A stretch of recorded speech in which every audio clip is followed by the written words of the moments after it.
천둥이 대지를 가르는 서슬 퍼런 밤이었더랬습니다. 조선에서 둘째가라면 서러울 만석군 김판술 대감의 저택에는 기이한 정적이 흐르고 있었지요. 대감의 임종을 지키는 아들 상현의 표정에는 슬픔이라곤 티끌만큼도 찾아볼 수 없었습니다.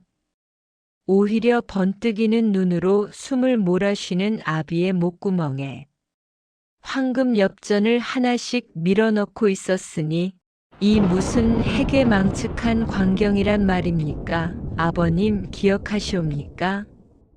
이 재물을 위해서라면 영혼이라도 팔겠다 하셨던 그날을 말입니다. 자, 어서 삼키시지요. 아버님이 그토록 사랑하시던 금붙이 아니옵니까?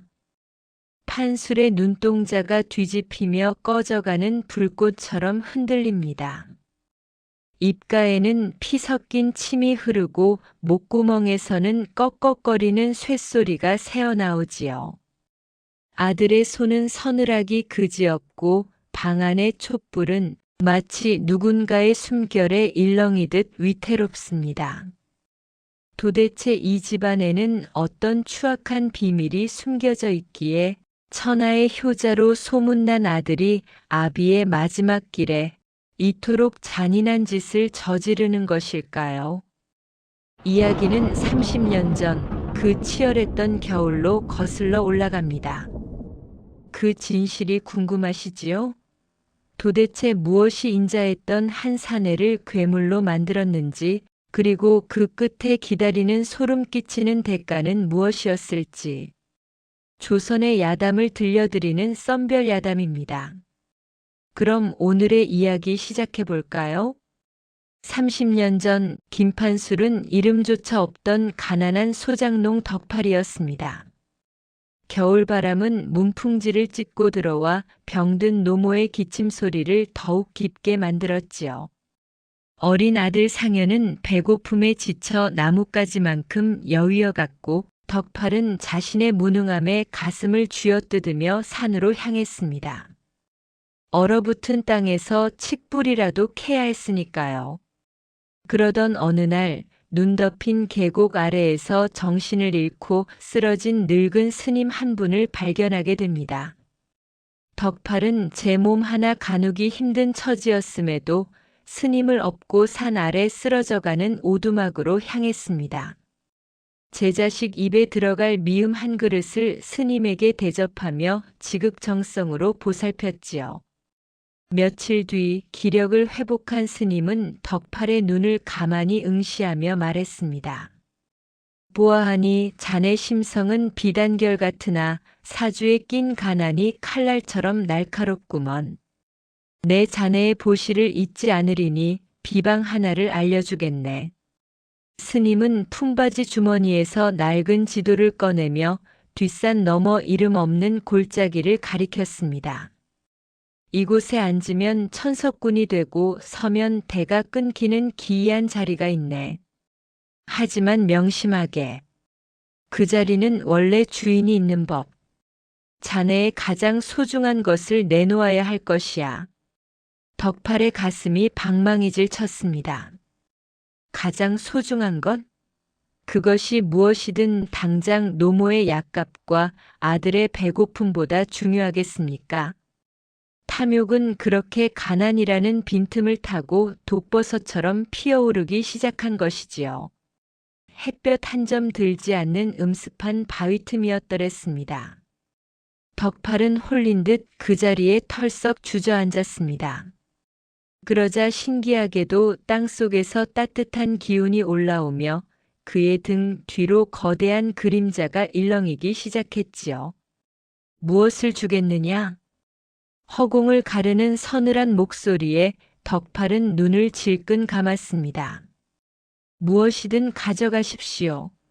그저 내 자식 놈 고기 한 점 먹이고 우리 어머니 편히 눈 감게만 해준다면 내 목숨인들 아깝겠습니까? 그 순간 기이한 일이 벌어졌습니다.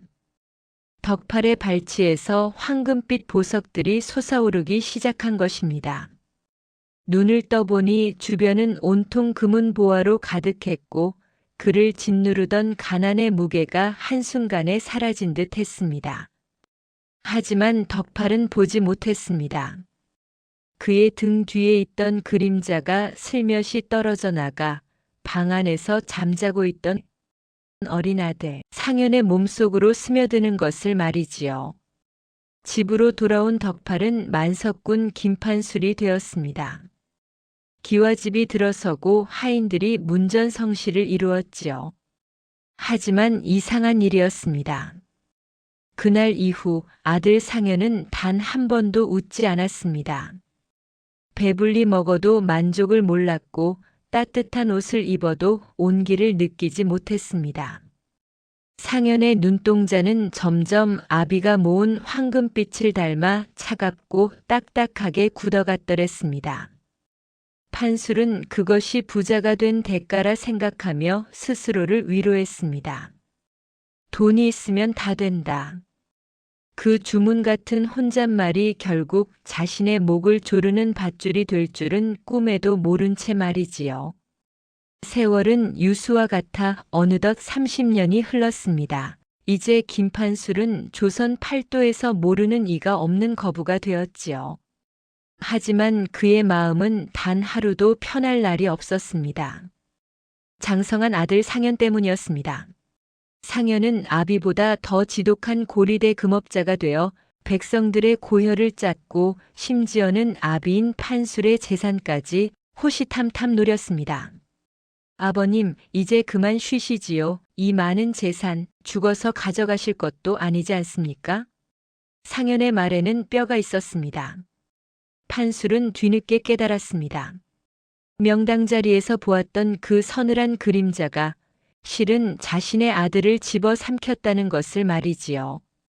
아들은 인간의 마음을 잃어버린 오직 금전을 먹고 사는 괴물이 되어 있었습니다. 판술은 공포에 질려 스님을 찾아 헤맸으나 그 스님은 이미 이 세상 사람이 아니었습니다. 어느 밤 판술은 창고에 가득 찬 황금을 보며 눈물을 흘렸습니다. 내가 틀렸구나. 내가 내 자식을 죽였어. 그는 결심했습니다. 이 부정한 재산을 모두 가난한 자들에게 나누어 주고 그 명당 자리에 다시 가서 무릎을 꿇으리라. 그러면 혹시 아들의 영혼이 돌아올지도 모른다는 마지막 희망을 품고 말이지요. 하지만 아들 상현은 아비의 변화를 눈치채고 있었습니다. 탐욕으로 빚어진 괴물에게 베풀비란 곧 자신의 살점을 떼어내는 고통이었으니까요. 상현은 아비의 약사발에 독이 아닌 기이한 약초를 섞었습니다. 몸은 움직일 수 없으나 정신은 또렷하게 남아 고통을 고스란히 느끼게 만드는 비방이었지요. 상현은 쓰러진 아비를 골방에 가두고 속삭였습니다. 아버님은 그 명당에서 돈을 얻고 아들을 버리셨지요? 저는 이제 그 돈을 지키기 위해 아버지를 버리렵니다. 이것이야말로 아버님이 가르쳐 주신 이치가 아닙니까? 판술은 비명조차 지를 수 없었습니다. 아들은 매일같이 판술의 입에 황금 엽전을 밀어넣었습니다. 그것은 판술이 평생을 모아온 탐욕의 무게였고 자신이 저지른 선택의 결과였습니다. 금덩이가 목구멍을 넘어갈 때마다 판술은 자신이 지은 죄가 얼마나 무거운지 온몸으로 절감해야 했습니다. 마침내 판술의 숨이 멎으려 하는 찰나 방 안의 공기가 급격히 차가워지며 30년 전 그 명당의 그림자가 나타났습니다. 상현은 그림자를 보며 비웃었습니다. 내 놈이 무엇이냐? 이 재산은 이제 다 내 것이다. 하지만 그림자는 대답 대신 상현의 멱살을 잡았습니다. 그리고 판술의 귓가에 서늘하게 속삭였지요. 자리가 비었구나. 김판술의 저택은 흔적도 없이 사라졌습니다. 화려한 기와집 대신 그 자리에는 30년 전의 낡은 오두막 한 채만이 덩그러니 남았지요. 그곳에서 한 사내가 눈을 떴습니다. 그는 젊은 시절의 덕팔 바로 판술의 모습이었습니다. 어머니, 그는 꿈을 꾼 것일까요? 하지만 그의 손에는 낡은 황금 엽전 하나가 꽉 쥐어져 있었습니다. 방문이 열리며 어린 상현이 들어왔습니다. 그런데 아이의 눈빛이 예사롭지 않습니다. 30년 동안 보아온 그 차갑고 탐욕스러운 눈빛 그대로였습니다. 아버지, 배고파요. 우리 저 산 너머 명당에 가요. 거기 가면 부자가 된다면서요? 덕팔은 비명을 지르며 뒤로 물러섰습니다. 그는 깨달았습니다. 악이 사라진 것이 아니라 역할이 바뀐 것임을요. 이제 그는 가난한 아비가 되어 탐욕의 기억을 간직한 괴물 같은 자식을 평생 섬기며 살아가야 하는 형벌을 받은 것입니다. 명당의 문은 닫혔으나 그 열쇠는 이제 사람이 되어 덕팔의 목을 죄어오기 시작했습니다. 옛말에 이르기를 심지 않은 콩은 나지 않고 뿌리지 않은 곡식은 거둘 수 없다 하였습니다. 김판술이 뿌린 탐욕의 씨앗은 결국 영원히 반복되는 가난과 욕망의 굴레라는 가장 잔혹한 열매를 맺은 것입니다. 긴 이야기를 끝까지 들어주신 여러분, 혹시 여러분의 마음속에도 남몰래 키우고 있는 탐욕의 명당이 있지는 않으십니까? 만약 누군가 당신에게 영혼을 대가로 만석군의 자리를 제안한다면 당신이라면 어떻게 하시겠습니까? 조선의 야담을 전해드린 썬별 야담이었습니다. 오늘 밤 여러분의 꿈자리에는 황금 대신 따뜻한 진심이 깃들길 바랍니다.